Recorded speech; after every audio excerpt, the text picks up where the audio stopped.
Halo brother, selamat pagi. Hari ini tanggal 31 Mei ya, hari Senin. Di sini saya mau sedikit mereview open posisi di video yang sebelumnya, di mana saya sempat open posisi untuk GBPJP ya. Itu buy limit ya. Saya open posisi buy limit di area sini. Teman-teman kalau belum bisa cek video yang sebelumnya ya. Di area sini. Nah, namun pada aktualnya itu nggak ke hit ya. Jadi pada aktualnya itu harga nggak pernah sampai ke sini sebenarnya. Gitu, dan akhirnya juga pada di area sini pun ya, di sini pun ini sama sekali tidak hit ya.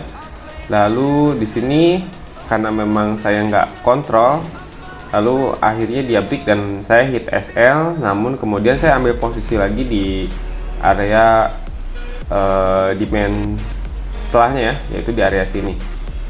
Nih, di area sini. Jadi saya ambil entry di area sini. Itu untuk merecovery yang posisi sebelumnya.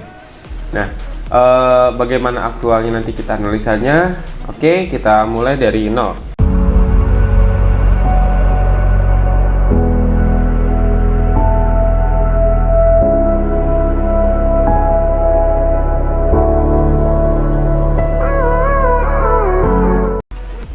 Kita cek di tanggal kemarin, yaitu tanggal kemarin itu kita lihat ya, hari Jumat ya, hari Jumat ketika market masih buka itu tanggal 21, bukan 21, tanggal 28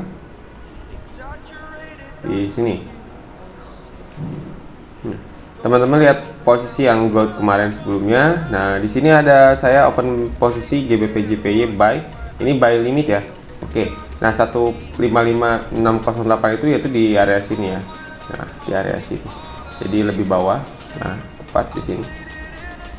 Saya ambil posisi di sini karena saya lihatnya itu adalah di sini ada area demand di time frame besar. Ya, jadi di H1 juga sama di sini.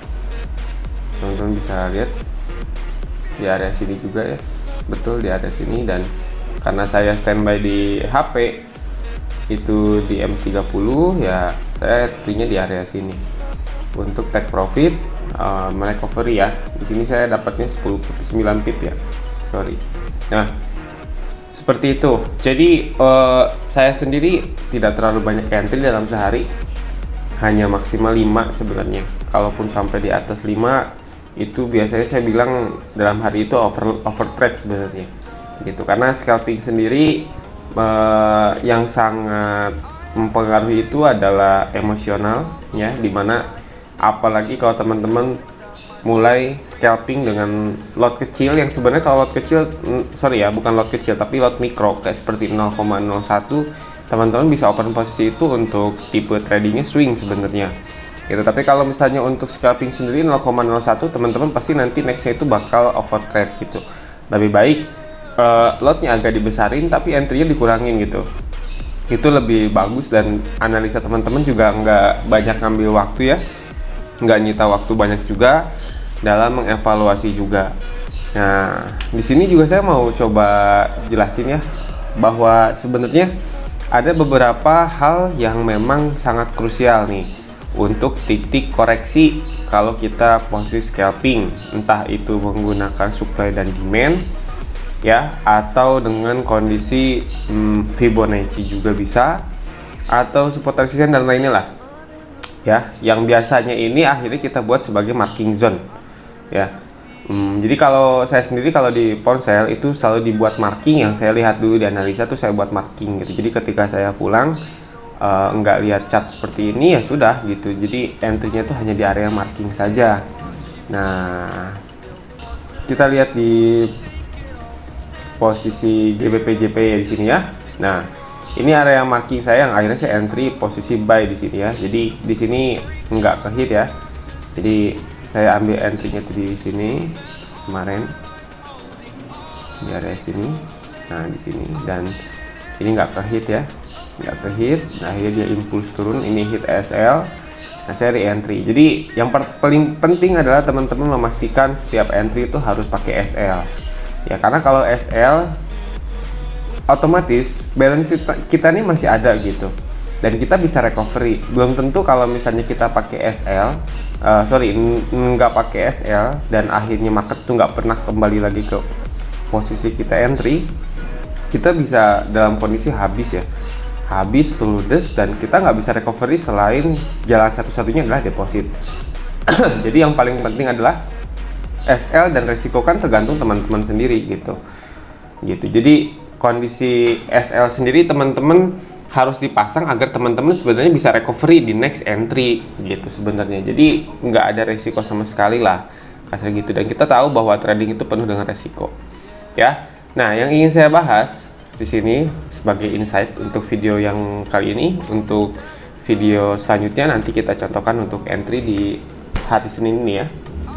Sambil nunggu, karena posisi jam segini biasanya kadangnya masih kecil-kecil ya, agak lama nanti. Jadi lebih baik saya tunggu nanti di pergantian sesi London ya. Oke. Nah,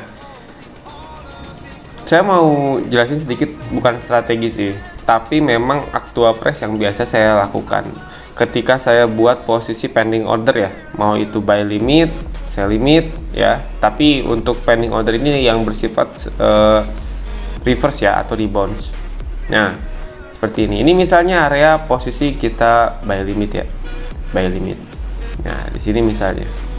Lalu teman-teman, harga ini masih di sini. Ya, harga masih di area sini misalnya. Nah, ketika harga menyentuh ke sini, kita bilang ini adalah sentuhan pertama ya. Sentuhan pertama.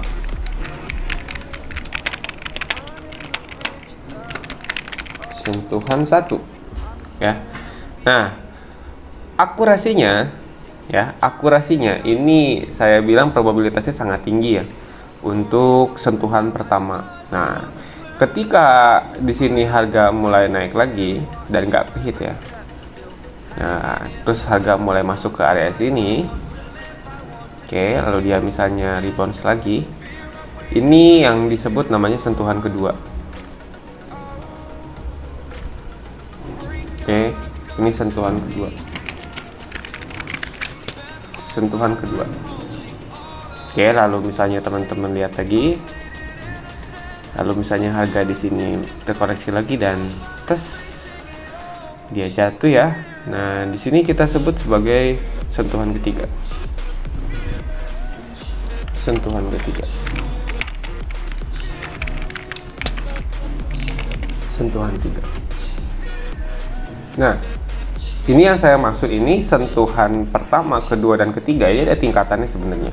Tapi kalau ini berlaku ketika untuk area supply dan demand, lalu support resisten ya, support resisten, pivot point juga yang saya ini. Tapi kalau misalnya untuk kondisi channel, ini beda ya. Ini aktualnya beda. Mungkin nanti di next video saya akan bahas tentang channel trendline ya. Nah, kalau untuk posisi seperti ini, seperti marking yang saya bawa gambar seperti ini. Untuk kekuatan dan akurasinya, tingkat pertama ini, sentuhan pertama ini saya bilang cukup tinggi.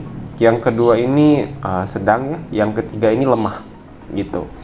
Jadi, kenapa yang pertama kuat? Ini biasanya teman-teman bilang juga area fresh. Fresh ya. Jadi, area fresh yang memang belum pernah disentuh nih setelah dia breakout gitu. Jadi sebelumnya mungkin harga dalam kondisinya seperti ini ya. Jadi pada aktualnya harganya sebelumnya seperti ini. Nah, dia naik dulu ya, dia breakout area sini. Nah, dia breakout area ini. Jadi sentuhan di area pertama ini adalah masih dibilang area fresh. Nah, tinggal teman-teman cari marking atau area yang tepat sebenarnya gitu, dan itu antara range gitu untuk kondisi scalping ya gitu. Jadi carilah posisi sentuhan pertama atau sentuhan kedua. Nah, untuk sentuhan ketiga ini dalam kondisi seperti ini agak jarang ya gitu, agak jarang, dan dalam kondisinya ini lemah gitu kalau untuk dalam case nya seperti ini. Tapi kalau dalam kondisinya trendline ini berbeda. Kalau dalam trendline channel seperti ini berbeda. Justru kita cari adalah di mana terjadi dalam kondisi ini kan pertama nih 1 ya. nih. Ini satu lah kita anggap sebagai posisi swing high ya. Di sini yang kedua. Nah, di sini yang ketiga. Kalau untuk kondisinya kita follow the trend ya, kalau kondisinya follow the trend,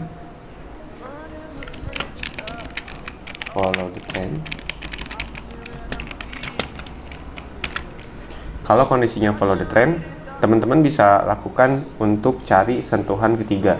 Tapi kalau untuk posisinya rebounds ya, seperti ini. Nah, seperti ini rebounds. Jadi nyari secondary trend ya dari primary trendnya. Nah, seperti ini misalnya primary trendnya ini channelnya nih udah trend berubah lalu membentuk sebuah primary trend atau trend utama dengan kondisi bearish misalnya. Sudah membentukkan channel ya. Terjadi ada di sini high pertama, lalu di sini ada low, lalu di sini ada lower high. Nah, ini lower low, di sini ada lower high juga. Nah, ini udah kondisinya berbeda. Jadi kalau misalnya untuk teman-teman cari dalam kondisi secondary trend ya seperti ini dengan konfirmasi dan lainnya, cari posisi antara sentuhan pertama dan kedua.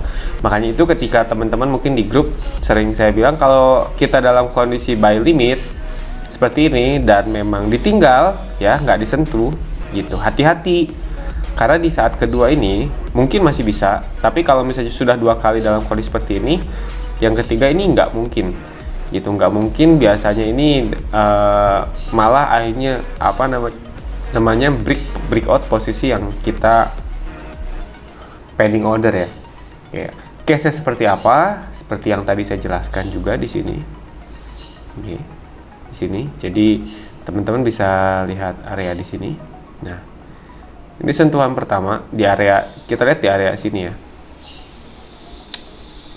Misalnya kita dalam posisi di sini. Ini saya bilang sentuhan pertama. Oke, di sini ada sentuhan kedua. Ya, kita anggap ini masih area yang sama ya. Sentuhan pertama, kedua di sini. Kedua, ketiga. Ketiga ini yang tadi saya bilang lemah ya. Lemah ini belum tentu dia bisa ini. Tapi ketika sentuhan selanjutnya, berarti kan ini sudah tidak fresh ya. Area ini sudah tidak fresh. Kalau sentuhan kedua, kita bisa masih toleransi, kita anggap sebagai kemungkinan sebagai double bottom. Tapi kalau untuk sentuhan ketiga yang kita bilang sebagai triple bottom itu sangat jarang sebenarnya. Probabilitas dengan kondisi double bottom lebih sering adanya double bottom dibanding triple bottom. Gitu. Jadi dalam kondisi ketiga ini seperti ini. Nah, untuk kondisi fresh teman-teman bisa lihat sendiri di sini. Ini kan masih fresh ya areanya. Jadi ketika area ini dalam kondisi di breakout, lalu dia bikin area base di sini dan rally base rally, lalu dia bikin area yang bisa kita marking sebagai area demand. Nah, ini adalah area fresh pertama dan ini adalah area fresh kedua. Nah, ketiga belum tentu harga selanjutnya ini bakal terkoreksi ke atas gitu. Boleh dianalisa dengan cara lainnya juga sebenarnya ya.